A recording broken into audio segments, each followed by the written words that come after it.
With the 6th pick in the 2022 NBA Draft, the Indiana Pacers select Bennedict Mathurin. Fanbo, not Kai Sotto, has signed with the Indiana Pacers, and he's going to play with the team for the NBA Summer League in Vegas. Zeng, he attended the NBA Draft on Thursday together with several other Chinese players. And just like Kai Sotto, he wasn't drafted. The Indiana Pacers stuck true to their guns and went with Bennedict Mathurin with the 6th overall selection. We all know what type of player Mathurin can be.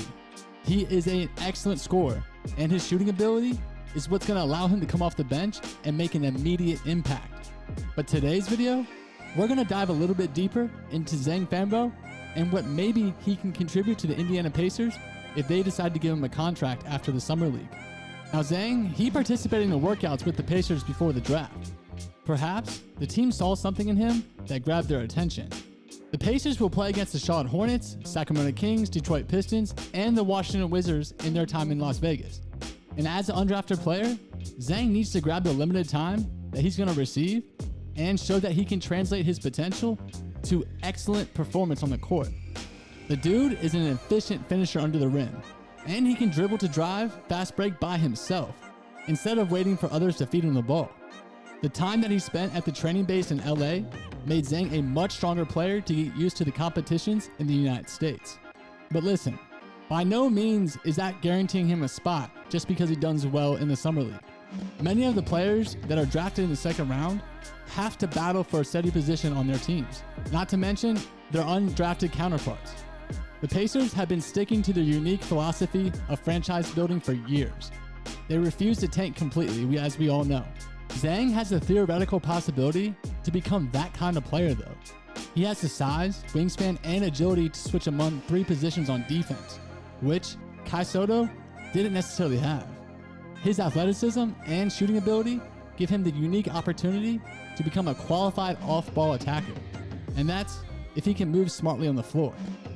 Judging by the scouting reports and some of the comments on Zeng before the draft, his potential was recognized by some in the US basketball world, and his underperformance in the Ignite in the NBA G League was the result of various factors including injury, mindset, and the team's lack of chemistry, just like what we saw with Jaden Hardy. Playing for the Pacers in the Summer League is a small, but still a chance for Zeng to fight for his way to the NBA. Now, there's much other deserved positions and guys to go in front of Zeng, but why not give him an opportunity? And let's just see what he can contribute. So let's talk a little bit about the impact that Mathurin will have on the Pacers right away. Mathurin was a great choice for the Pacers, both talent and fit-wise. He's an extremely athletic swingman, and he projects as a great fit next to Tyrese Haliburton. He can play with and without the ball, which is super important. And he boasts a stable jump shot that should translate well into the big league. And even more, you guys, he can dish the ball out to his teammates, viably serving as a secondary playmaker on the constant for the Indiana Pacers, which is something that they're going to lack if they decide to trade Malcolm Brogdon. Listen, aside from his fit with the Indiana core, Mathurin has tons of potential. He's easily touting all-star potential. Pacers front office love this guy, and it's not difficult to see why. The dude literally came out and said that he was the best player in the league, better than LeBron James, and that LeBron would actually have to prove it to him. I love where this kid's head at, but he needs to keep his head down and keep grinding all summer long, because when he goes up against LeBron, you already know the king is not going to do him any favors. All right, let's move on to the 31st pick. The Pacers, they got Gonzaga product Andrew Nembhard and eventually selected the rookie point guard, which, in my opinion, this was a move that came as a surprise for all of us. But there's for reasons of fit. With the Pacers, they're already facing a logjam in the backcourt positions, and adding another guard to the fold kinda seemed counterintuitive. But listen, this selection may have been done as a prelude to other offseason moves. Do not forget that we still have Malcolm Brogdon on the trading block. And just when we thought that the Pacers were going to stay true to their draft board, they went and did a switcheroo. They saw what was available for them at number 60, or should I say 58, and the team landed the 48th pick in a sudden trade with the Timberwolves, and used that to snag Kendall Brown. I'm not going to lie, I was really impressed by the move the Pacers front office made here, as Brown, he was a widely projected to be in the mid to late first round selection, and he was somehow on the board until the late second round. This pick was purely based on best available, and I'm loving that the Pacers made that choice.